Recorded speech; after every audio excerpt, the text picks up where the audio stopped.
ओम शांति। प्रजापिता ब्रह्मा बाबा की वाणी 30 मार्च 2023। मुरली का सार है, मीठे बच्चे बाप के साथ 108 मन के बाप की यात्रा पर चलेंगे। वही 108 मन के सत्युग को उठाने का कार्य करेंगे, पूरे तख्त को उठाने का कार्य करेंगे। ऐसा नहीं है वो सत्युग में जाकर के मिलेंगे, वो 108 मन के यहाँ कार्य कर रहे हैं, जगह जगह अपने अपने कर्तव्य कर रहे हैं। वो 108 मन के धीरे धीरे सब बाबा अपने पास इकट्ठा कर लेगा। सब बच्चे खुश हो, ठीक हो, पहुँच गए। अच्छा, बाबा याद है, खुश होना, सदा खुश रहना है। अच्छा सवाल ये है कि जब भी अपन आते हैं तो इस गद्दी को छोड़कर इस गद्दी पर क्यों बैठते हैं? बताओ बताओ, देखते हैं आज कौन पास होता है। बड़े होशियार बच्चे हैं, बताओ। अच्छा, सवाल का जवाब नहीं मिला। बाबा अपने बच्चों को हमेशा याद दिलाता है कि बच्चे, ये मधुबन वाली गद्दी मैंने छोड़ के साधारण चीज़ पे मैं आ गया हूँ अपने बच्चों के लिए। समझ में आया? बार बार ये याद दिलाते हैं, हर बार ये याद दिलाते हैं कि मैं अपने बच्चों के लिए नीचे गद्दी पे आ गया हूँ। ये याद रहे। फिर भी बच्चे नहीं सुधरे तो मेरे पास एक और गद्दी है। कौन सी है? धर्मराज की गद्दी। तो देखो, बाप ने परम धाम की गद्दी छोड़ी, परम धाम की गद्दी छोड़ के मधुबन की गद्दी ली, मधुबन की गद्दी छोड़ी अपने बच्चों के लिए। पूरे विश्व में जो जहाँ नहीं पहुँच पाते उन सब से मिलने के लिए फिर छोटी गद्दी ली। पूरे संसार में जो भी बच्चे हैं, जो भी प्यार करने वाले हैं, जो भी, मानो एक बच्चा बहुत महारथी है, बहुत बाप को याद करता है। भली एक बच्ची हो पर इतना याद बाबा को करती है, इतना करती है। बाबा उस बच्ची के लिए भी उधर जा कर के पूरे प्रोग्राम को अरेंज करके उस भीड़ में से उस बच्ची को मिलके आ जाएगा। ये बाबा का प्रेम है, ये बाबा का हर बच्चों के प्रति प्रेम है। क्या इतना प्रेम बच्चों का है?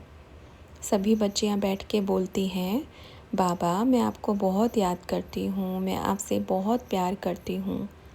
बाबा क्या बोलते हैं? प्यार की निशानी क्या होती है? जो बाबा कहे, जी बाबा। इतना पक्का कौन बना है? अच्छा, इतनी बारी अपन आते हैं तो हर बारी क्या बोल के जाते हैं? अभी 2 मास से क्या बोल रहे हैं? तो बच्चों ने कहा कि सत्युग आ गया, फिर किसी ने कहा समय कम है, तो किसी ने कहा आज्ञाकारी। बाबा ने कहा हाँ, आज्ञाकारी है। कोई आज्ञाकारी या सब आज्ञाकारी हैं? ये आज्ञाकारी शब्द आप बच्चों को अभी थोड़े समय के बाद याद आएगा कि आज्ञाकारी बाबा बार बार क्यों बोलते हैं, बाबा क्यों आज्ञाकारी के लिए बार बार बोलते हैं। सबसे पहली बात, जो मम्मा की आज्ञा सो अपनी आज्ञा और सो शिव बाबा की आज्ञा। ये नीचे से ऊपर है। जो मम्मा की आज्ञा सो अपनी आज्ञा और सो शिव बाबा की आज्ञा। ये नीचे से ऊपर है, अब ऊपर से नीचे आओ। जो शिव बाबा की आज्ञा सो अपनी आज्ञा और वही फिर मैया की। यहाँ कोई बैठ के अलग अलग या एक एक को कुछ श्रीमत नहीं दिया जाता, यहाँ सबको श्रीमत दिया जाता है। ऐसा नहीं होता कि किसी को अपन श्रीमत दे, किसी को मम्मा दे, मम्मा अलग दे, अपन अलग दे। जो मम्मा ने बोल दिया वहाँ अपनी मोहर लग गई और वो बोलेंगी ही वो, उनसे निकलेगा ही वो जो शिव बाबा बोलेगा। समझ में आया? ये इधर बुद्धि में बिठा लो। आप वास्तव में रह किसके साथ रहे हो? अभी तक अर्जुन किसी को ये निश्चय हुआ नहीं है कि हम किसके साथ रह रहे हैं। ये निश्चय हो जावे तो यूं पूरे विश्व में अपने आप सत्युग आ जावे, अपने आप प्रत्यक्षता हो जावे। बच्चे कहाँ न कहाँ अपनी बुद्धि से क्या हो जाते हैं। अब ये ऐसा नहीं होता जिन्होंने इधर बाप को पहचाना वो पास हो गए, जिन्होंने बाप को पहचाना वो तो पास हो गया, पर जिन्होंने बाप के साथ जुड़ करके बाप की आज्ञा का पालन किया, पूरे परिवार को स्वीकार किया, पास तो सही मायने में वो है। जैसे किसी लौकिक दुनिया की भक्ति में जाते हैं, मानो मेन पेपर दौड़ी भी पहन ली आपने, उसमें निकल गए, निश्चय हो गया। मेन पेपर क्या था, निश्चय हो गया, तो क्या कहेंगे, हाँ हम पास हो गए। और बाकी जो दूसरे पेपर हैं फाइनल तो वो होते हैं। मानो आपने दौड़ी पहन ली और आपको बीमारी निकल गई कुछ भी, क्या आप सिलेक्ट हो पाएंगे? नहीं हो पाएंगे। बीमारी कौन सी? मन की बीमारी, देह अभिमान की बीमारी। भले इस बड़े पेपर में पास हो जावें, पर अगर देह अभिमान की बीमारी से मुक्त नहीं हुए तो भी नंबर कट सकता है। इसलिए बाबा बार बार बोलते हैं, बच्चे देह अभिमान से पार उठो, देह अभिमान से ऊपर उठो। देह अभिमान सत्यानाश करने वाला है, देह अभिमान पुरुषार्थ को गिराने वाला है, देह अभिमान हमारा पद भ्रष्ट करने वाला है। देह अभिमान क्या नहीं करने वाला है, ये देखो। ये देह अभिमान निकाल दो। ये देह अभिमान कभी उड़ाएगा नहीं, ये पैरों में भारी भारी पत्थर बांधेगा और नीचे लटका देगा। आप कभी ऊपर नहीं उड़ पाएंगे। तो क्या करना है? देह अभिमान को निकालकर अपने को आत्मा समझ देही अभिमानी बनने का पुरुषार्थ करना है। ये पुरुषार्थ है। देह अभिमान तो आपे ही चकनाचूर हो जाएगा जब हम माँ बाप को कहेंगे जी बाबा, दिल से हाँ, मुख से नहीं, कि हाँ बोला है ना, थोड़ा सा मान लेते हैं, मजबूरी में मानने वाला नहीं चाहिए। 108 की माला के मनकों की निशानियाँ आप लिखना। 108 माला के मनकों की निशानियों की लिस्ट बना करके अपने को देना, और उसमें कुछ और छूट गया तो वो अपन ऐड करेंगे, ठीक है। और वो फिर प्रिंट करके सबको देना। और अभी भी बोल रहे हैं, बाप के साथ 108 मन के बाप की यात्रा पर चलेंगे, वही 108 मन के सत्युग को उठाने का कार्य करेंगे, पूरे तख्त को उठाने का कार्य करेंगे, वही 108 मन के। वो 108 मन के ऐसा नहीं है कि सत्युग में जा कर के मिलेंगे, वो 108 मन के यहाँ कार्य कर रहे हैं, जगह जगह अपने अपने कर्तव्य कर रहे हैं। वो 108 मन के धीरे धीरे सब बाबा अपने पास इकट्ठा कर लेगा। तो 108 मनकों की निशानियाँ क्या होती हैं, सुनाना। ये बाहर में भी हर एक बच्चे को कहना, ये बाप का संदेश देना कि 108 मन के कौन होते हैं। जो निश्चय में बिठा के बैठ गए कि हम तो 108 की माला का दाना है, ऐसा नहीं। 108 की माला का दाना बनने की मेहनत क्या होती है, वो 108 8 की कॉपी होते हैं। क्या होता है मालूम है? 8 की कॉपी होते हैं। तो हर एक बच्चा अपना पुरुषार्थ देखना कि मैं कहाँ तक पहुँचा हूँ।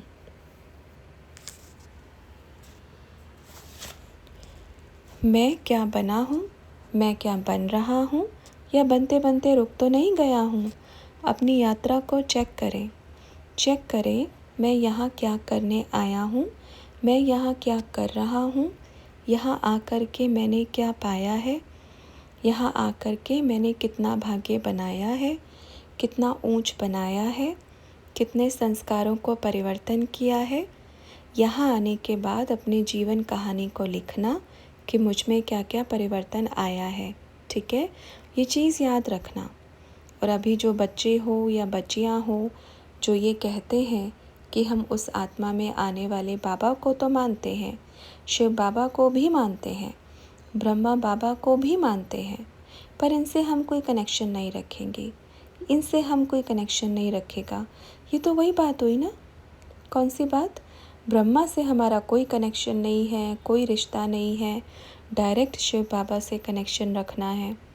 तो ठीक है, डायरेक्ट शिव बाबा से कनेक्शन रखो, अच्छी बात है। तो जो बोलते हैं हम सत्युग में आएंगे, तो कैसे आएंगे? अगर लक्ष्मी के साथ ही कनेक्शन नहीं होगा, लक्ष्मी को ही बोलेंगे कि हमारा आपसे कोई कनेक्शन नहीं होगा, जो स्वर्ग के गेट की चाबी को लेकर बैठी हैं। वहाँ कोई पक्षपात की बात ही नहीं कि जिसको पसंद करेंगी वो जाएगा। वहाँ सिर्फ पुरुषार्थ की बात है।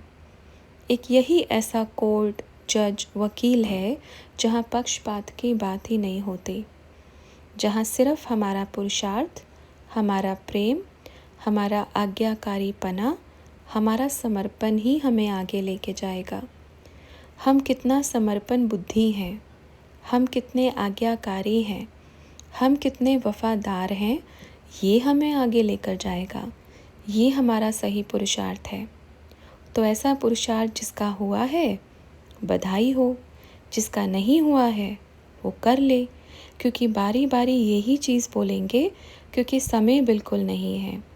ज्ञान की चादर ओढ़ के ना लेटे कि अभी तो है ना, अभी तो बाबा बार बार बोल रहा है समय नहीं है, समय नहीं है।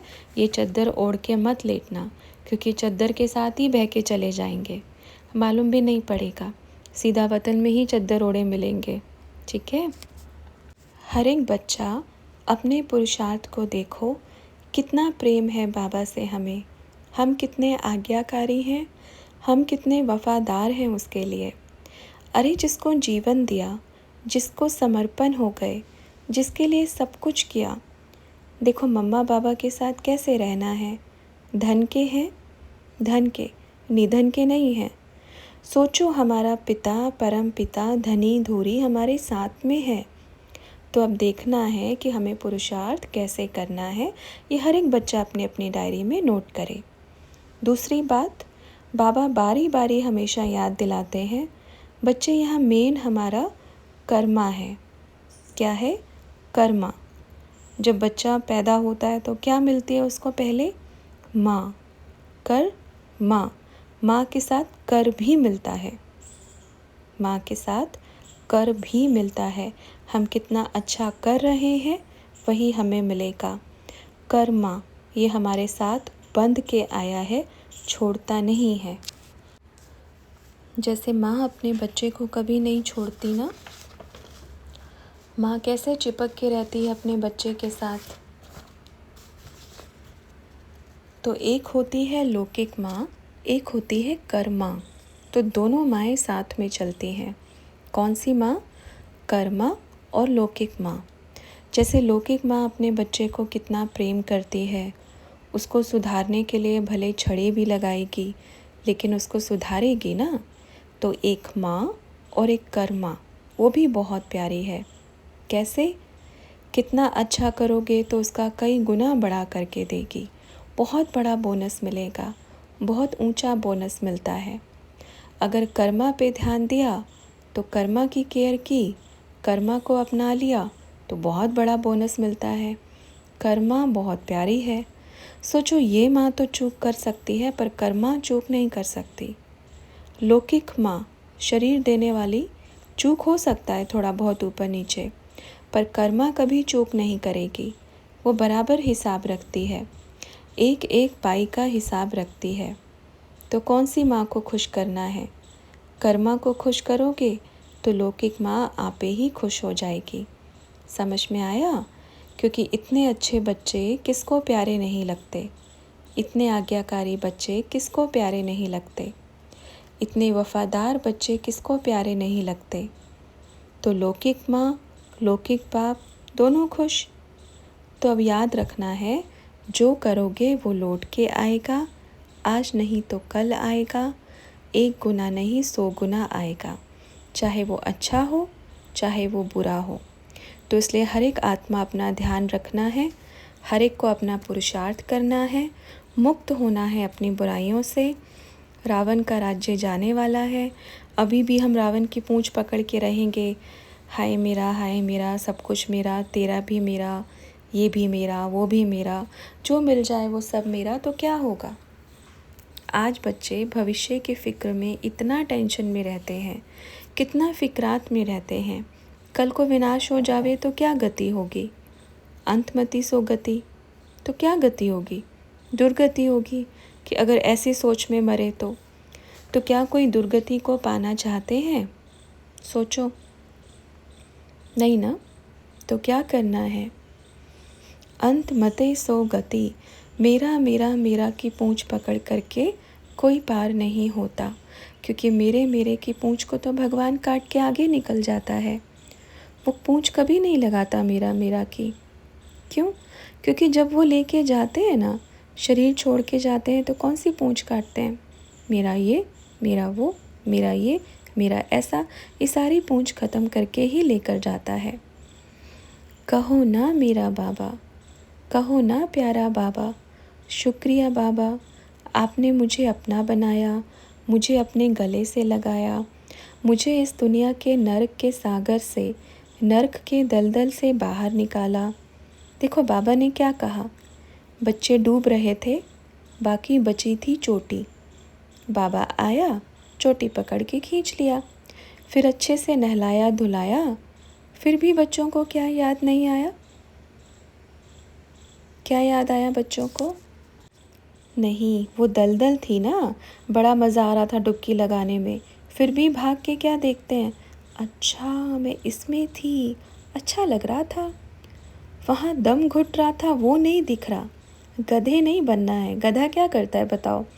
उसको कितना भी साफ़ सुथरा करो, अच्छे से नहलाओ धुलाओ, पर जहाँ भी उसको दलदल दिखे, जहाँ भी उसको धूल मिट्टी दिखे, वहीं पे गुलाटियाँ मारना शुरू करेगा। तो क्या नहीं बनना है? गधा नहीं बनना है। मिट्टी में गुलाटियाँ मार के फिर ऐसे सोचो, हाँ अब मैं ठीक हूँ, अब मैं सज गया हूँ।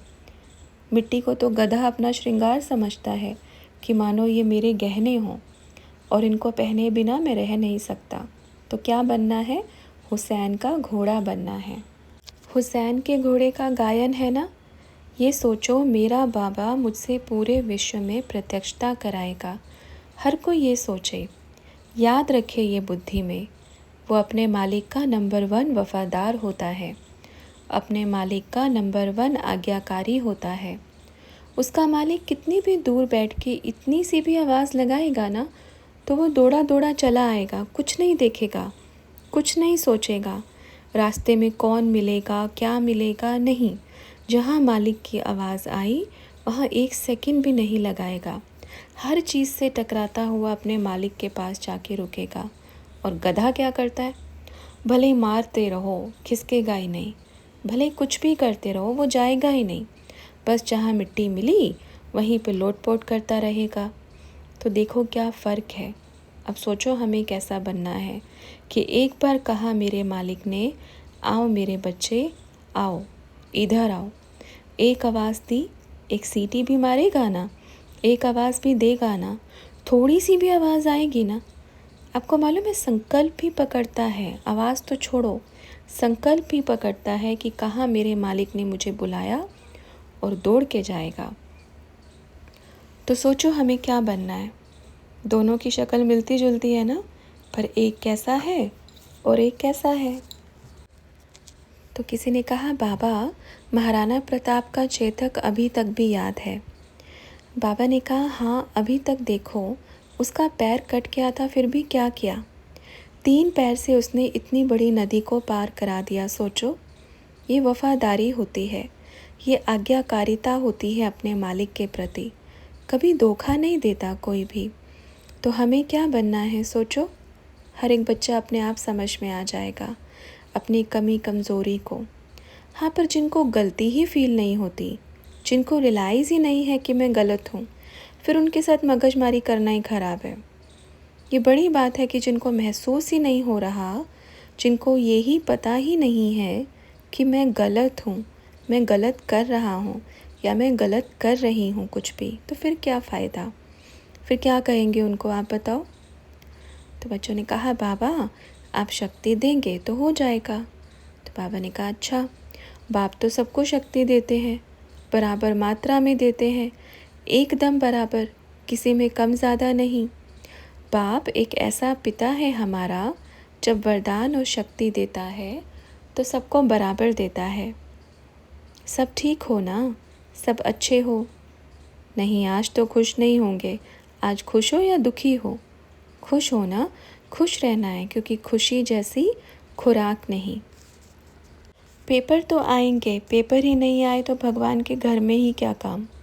दुनिया ही ठीक है, दुनिया में थोड़ी कोई पेपर आता है। देखो, दुनिया में पेपर कभी नहीं आएगा। मालूम है क्यों? क्योंकि बैठे ही माया की गोद में है। माया का जब मन करेगा रुलाएगी, जब मन करेगा हंसाएगी, जब मन करेगा मारेगी, जब मन करेगा कुछ करेगी। पेपर कहाँ आते हैं? बाबा की गोदी में बैठ के पेपर आते हैं।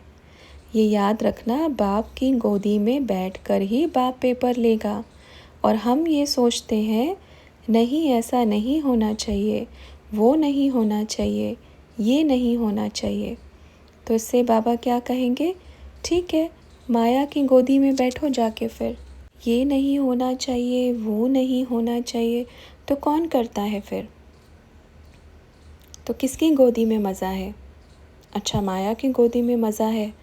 माया कभी बाप के पास लेके जाएगी बताओ? माया कभी बाप से मिलवाएगी? हमेशा याद रखना, बाबा ने पहले भी बोला ये बात, बहुत बारी बोला। सबसे पहले माया की पहचान करो कि माया है कौन। याद रखना, जो बाप से दूर करे वो माया है। जो बाप से दूर करे वो माया है। जिसके मिलते ही पुरुषार्थ तीव्र गति से बढ़ जाए वो बाप है। जो आज बच्चे बोलते हैं ना, हर सेंटर में बड़े धमाके से आवाज़ देते हैं, वहाँ माया बैठी है मत जाना, माया के पास मत जाना, नहीं तो माया पकड़ लेगी। तो माया के पास आके क्या होता है? पुरुषार्थ बढ़ता है। माया के पास आकर के बाप की याद आती है। इधर सभी बच्चे क्या बोलते हैं? इधर माया बैठी है। जो यहाँ आया उसका पुरुषार्थ बढ़ा, तो क्या माया है? चेक करो। हर एक बच्चे की परख शक्ति है, हर एक बच्चे को बुद्धि है, हर एक बच्चे को सोचने समझने की ताकत है। पहले पहचानो कि माया का रूप क्या है। अगर माया बाप से दूर ले जावे, अच्छा अगर कई हर सेंटर में तो माया को ही याद कर रहे हैं, दिन रात सोते जागते कैसे माया को ठिकाने लगाया जाए, कैसे माया को दूर किया जाए, तो कौन याद कर रहा है? किसको याद कर रहे हैं? जितने भी, जहाँ भी, जो भी सेंटर हैं, तो किसको याद कर रहे हैं? रोज़ किसको याद करके सोते हैं? रात को सपने भी माया के आते हैं। रोज़ किसको याद करते हैं? आप दूसरों को बोलते हो माया को याद नहीं करो, आप खुद रात भर माया को याद करते हो, नींद फिट जाती है। तो ये देखो, चाह के या नहीं चाह करके, अगर आप माया बोलते हैं तो आप भी उस माया को ही याद कर रहे हैं। बार बार छुप छुप के देखते हैं, अच्छा आज माया ने क्या बोला, अच्छा आज माया ने ये बोला। हर कोई तोड़ निकालते हैं माया का। अभी भी कितनी कोशिश कर रहे हैं, ये बाप को मालूम है। ये संदेश ज़रूर सुनना वो बच्चे, ज़रूर सुने ये संदेश कि आप क्या क्या कर रहे हैं। बाहरी रूप से नहीं, अंदर के रूप से, अंदर से क्या क्या कर रहे हैं वो बाप को सब दिख रहा है। पर जो भी करो, बाप रुकने वाला नहीं है, ये होके ही रहेगा। ये बाप का वायदा है और पक्का वायदा है, क्योंकि बाप जो एक बार वायदा करता है वो बराबर से निभाता भी है। ठीक है बच्चों? ओके। बच्चों ने कहा बाबा मधुबन से फ़ोन आता है, कहते हैं कि यहाँ पर तो बहुत अच्छा अनुभव होता है, निराकार रूप में बाबा हमको बहुत कुछ अनुभव कराता है। बाबा ने कहा क्यों नहीं कराएंगे, ज़रूर कराएंगे। बाबा को बैठकर याद करो, जहाँ प्रेम होगा वहाँ अनुभव क्यों नहीं होगा। प्रेम की शक्ति ही ऐसी है। दुनिया के किसी भी मनुष्य को याद करोगे तो उसका अनुभव भी होगा। ये तो आप बाप को याद कर रहे हैं, वहाँ पे बाप की फीलिंग है, वहाँ पे बाप का प्रेम है। इतने साल तक बाबा ने वहाँ पार्ट बजाया, तो क्या अनुभव नहीं होगा? हर दीवारों पे बाबा बाबा लिखा है, तो क्या अनुभव नहीं होगा? कितने वर्ष तक बाबा वहाँ पर रहे, तो क्या अनुभव नहीं होगा?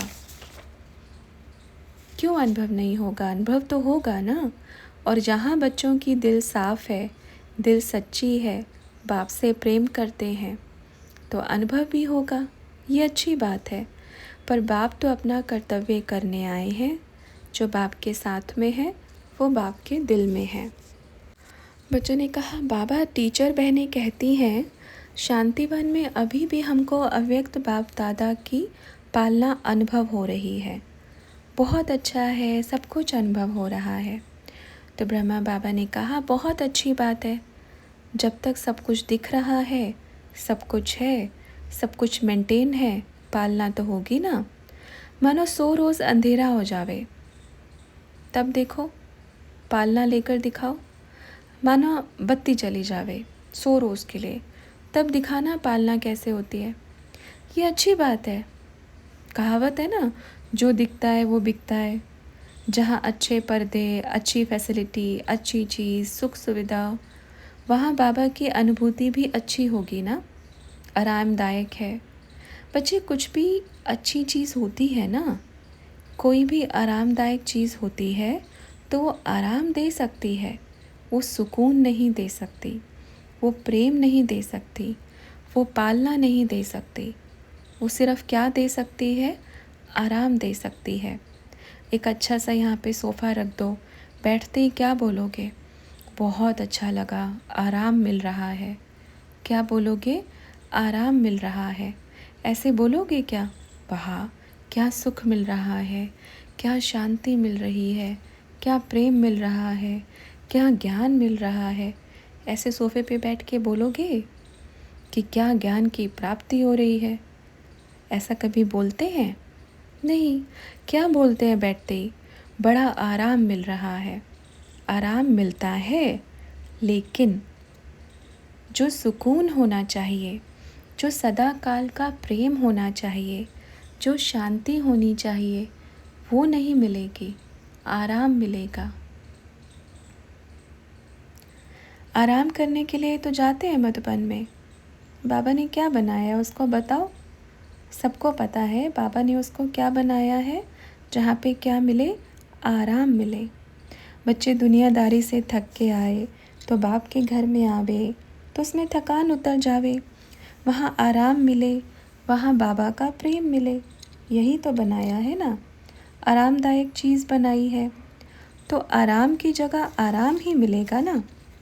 और उस आराम में हम सोचते हैं कि सब कुछ आराम में ही है और राम भूल गए। आराम में आके राम को निकाल दिया। इतना आराम मिला, इतना आराम मिला कि राम को ही भूल गए।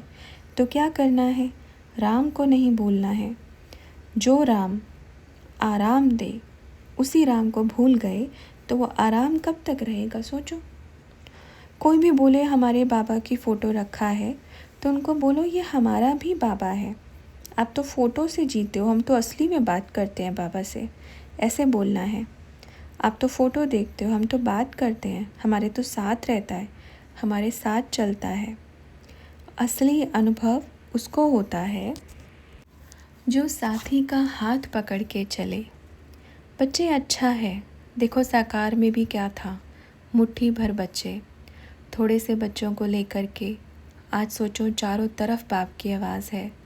अंतिम समय में हर किसी के दिल से निकलेगा, मेरा बाबा आ गया। ये देखना, अज्ञानी से अज्ञानी बच्चा ये बोलेगा, उसको भले मालूम नहीं होगा, पर जब बाबा दिखाएगा मेरा बाबा आ गया, हर एक के दिल से अंदर से आवाज़ आएगी, मेरा बाबा आ गया, प्यारा बाबा आ गया। हर कोई ये आवाज़ देगा। तो इस चीज़ के लिए तैयार हो जाओ, ठीक है। उन बच्चों में एक नारा ज़रूर लगाना है। क्या? मेरा बाबा आ गया। हर कोई दिल से बोले, मेरा बाबा आ गया, ठीक है। ये अब चलते चलते सुनाई देगा आपको कान में, मेरा बाबा आ गया, मेरा बाबा आ गया। और ये उस टाइम प्रत्यक्ष होगा जिस टाइम जाने का टाइम होगा। समझ में आया? प्रत्यक्षता उस घड़ी होगी जिस घड़ी अगले दिन जाने का समय आएगा।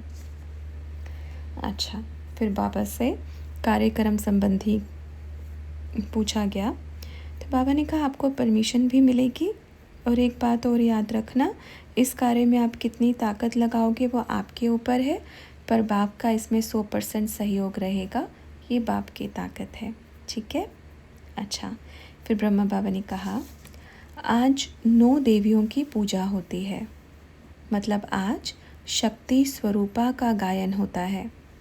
सोचो, सभी शक्तियाँ हैं, शक्ति में सब आ गया। शक्ति में सारी देवियाँ समाहित होती हैं। कैसे समाहित होती हैं बताओ? एक शक्ति में सारी देवियाँ समाहित होती हैं। क्या बोलते हैं? शिव शक्ति, शिव दुर्गा, शिव काली, ऐसे नहीं बोलते हैं। शिव शक्ति माना उस शक्ति में ही सारी शक्तियाँ समा जाती हैं। इसलिए सोचो, सबसे बड़ी शक्ति, असली शक्ति तो आपके साथ बैठी है। ये याद रखना। ये अभी आपको ऐसे लगता है ना कि नॉर्मल है, ऐसे लाइट में लेते हैं, हल्के में लेते हैं। ये याद रखना, ये असली की शक्ति आपके साथ में है। जब असली रूप सामने आएगा तब हम क्या सोचेंगे?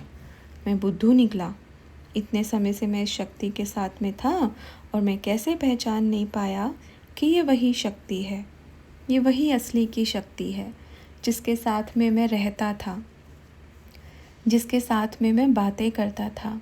याद रखना, सिर्फ एक इतना पतला पर्दा है। जिस दिन वो खुलेगा उस दिन सारी दुनिया को साक्षात्कार होगा और फिर अपने को भी याद करेंगे, फिर अपनी मूर्खता को भी याद करेंगे कि हमने क्या क्या मूर्खपंती की है, हमने क्या क्या किया है।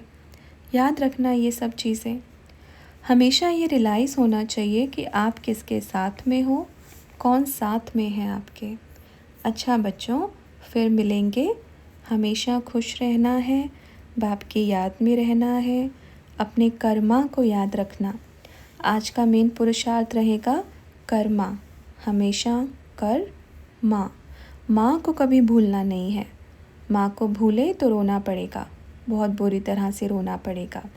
हर घड़ी याद रखो कितना पाप कर्म है खाते में, कितना जमा किया है, कितना खाया है, ये सब याद रखो, ठीक है। क्या करेंगे इन सब चीज़ों का? एक दिन तो छोड़ के जाना है। क्यों मेरे में बुद्धि फंसी है? कल को मानो सुनामी आ गई तो क्या होगा? ये जो जितने भी देश हैं एक दूसरे से नेटवर्क जुड़े हुए हैं ना।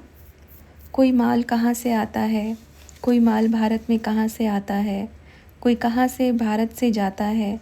कितने देश हैं, मानो उसमें से 20 ख़त्म हो गए तो क्या होगा? पूरा नेटवर्क बिगड़ जाएगा, पूरा कनेक्शन। क्यों? क्योंकि ये पूरा पृथ्वी क्या है? ये सब चीज़ों से भरी हुई है। कोई चीज़ माल कहाँ से प्राप्त होता है, कोई कहाँ से प्राप्त होता है, फिर वो अदली बदली करते हैं कि आप हमें ये दो, हम आपको ये देंगे।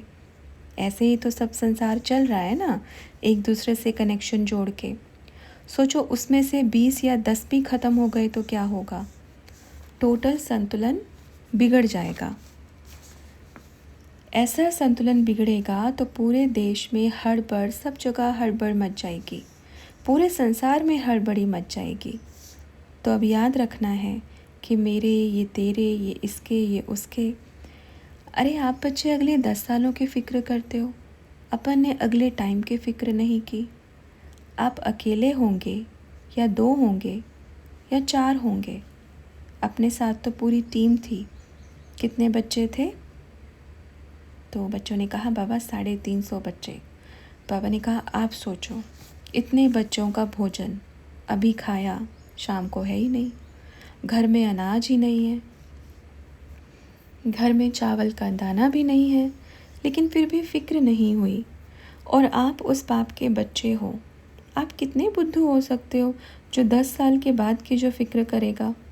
नंबर 1 बुद्धू कहेगा बाबा उसको। तो बच्चों ने कहा बाबा अभी मैया के पास भी कुछ नहीं था। बाबा ने कहा हाँ, अभी का पार्ट देखो, अभी अभी उनके पास भी कुछ नहीं था, कुछ भी नहीं था, बैठने के लिए स्टूल तक नहीं था। अब बताओ, मैया ने कभी नहीं सोचा कि मेरा क्या होगा? कुछ भी नहीं था, आपके इधर आई तो क्या था? बेगरी तो यही दिखा दी बाबा ने मैया को, फिर भी दिमाग नहीं हिला उनका, 1% नहीं हिला कि बाबा कल खर्चा कैसे चलेगा। घर लिया, बाबा किराया कैसे होगा, बेफिक्र रही। बाबा को भी नहीं बोला किराया देना, ना कभी नहीं बोला, एक बार भी नहीं बोला। सोचो, हम तो कुछ भी कमी होती है बार बार चिट्ठी लिखते हैं, भगवान ये दे दो, भगवान वो दे दो। मैया के पास कुछ नहीं होते हुए भी कभी नहीं बोला बाबा ये दे दो। ऐसी पावरफुल स्थिति। और किसी से एक पैसा, एक आने की मदद किसी से नहीं ली। ये कमाल की बात है। ये यहाँ प्रैक्टिकल देखा। और अपन इतने सारे बच्चों को लेकर के साकार में चले। 300 से ऊपर बच्चे और अगले समय का भोजन नहीं है। और आपके पास आराम से 8 साल का होगा भरपूर। 8-10 साल अच्छे से खा सकते, फिर भी 11वें साल की फ़िक्र है। 11वें साल में मेरा खर्च कैसे निकलेगा। ऐसे बुद्धू कहाँ मिलेंगे बताओ। क्या कहेंगे उनको। मूर्ख से महामूर्ख देखना है तो भी बाप के बच्चों को देखो। और समझदार से समझदार को देखना है तो भी बाप के बच्चों को देखो। हमेशा याद रखना ये विनाशी चीज़ है। सोचो, मानो सारी दुनिया में हलचल मचेगी, ये धन नहीं रहेगा तो क्या इंसान जीवित नहीं बचेंगे। आज भी ऐसे ऐसे स्थान हैं जंगलों में जहाँ पे कागज़ का नोट ही नहीं चलता। नोट है ही नहीं, जहाँ बिजली ही नहीं, तो भी वहाँ इंसान जी रहे हैं। और आप सबसे अच्छे से जी रहे हैं। सोचो, हम कागज़ के नोट पे इतना भरोसा रखते हैं कि ये कागज़ का नोट 11वें साल तक मेरा साथ देगा। कितने मूर्ख हैं, कितने बुद्धू हैं। ये कागज़ का नोट 11वें साल तक मेरा साथ देगा, इसका कोई भरोसा नहीं। नोटबंदी हुई तो क्या हुआ। कौन से कागज़ के नोट ने साथ दिया। बंद हो गया, हुआ ना।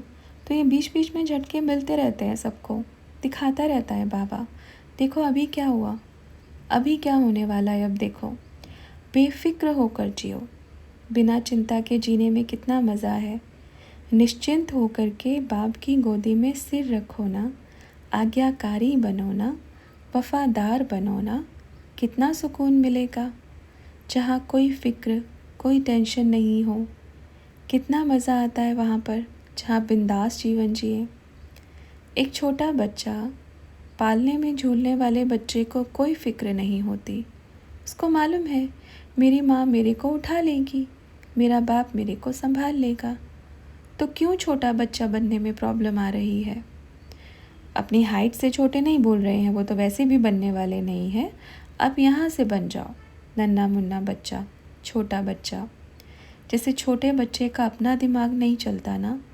माँ जहाँ उठाए, जहाँ सुलाए, जो खिलाए, जो पिलाए। बच्चा बस भूख लगी तो उहाँ उहाँ करेगा। भूख लगी है, भूख लगी है, बस भूख लगी है तो उहाँ उहाँ करो। दूध घी तो माँ पिलाएगी। तो शिव बाबा हमारी सच्ची माँ है। बच्चे को थोड़ी टेंशन होती है कि कल को माँ दूध पिलाएगी या नहीं पिलाएगी, कल को खाने को मिलेगा या नहीं मिलेगा। होती है क्या, वो नहीं सोचता। ऐसे बेफिक्र बादशाह बन जाओ, एकदम निश्चिंत। और निश्चिंत का मतलब ये नहीं कि अपने कर्मा को त्याग दो और सोचो नौकरी छोड़ना, नौकरी में बड़ी टेंशन होती है। बाबा ने बोला है कि क्यों टेंशन लेनी, क्यों फ़िक्र करना। इसका मतलब ये नहीं होता। उस कर्म को करते हुए बेफिक्र रहना, ये पावरफुल स्टेज होती है। ठीक है, उस कर्म को करते हुए बेफिक्र जीना, रहना, ये हमारी स्टेज पावरफुल होती है। ठीक है, फिर मिलेंगे। बोलो मेरा बाबा आ गया, प्यारा बाबा आ गया। कौन सा बाबा। शिव बाबा आ गया, शिव बाबा आ गया। ठीक है, अच्छा, ओम शांति।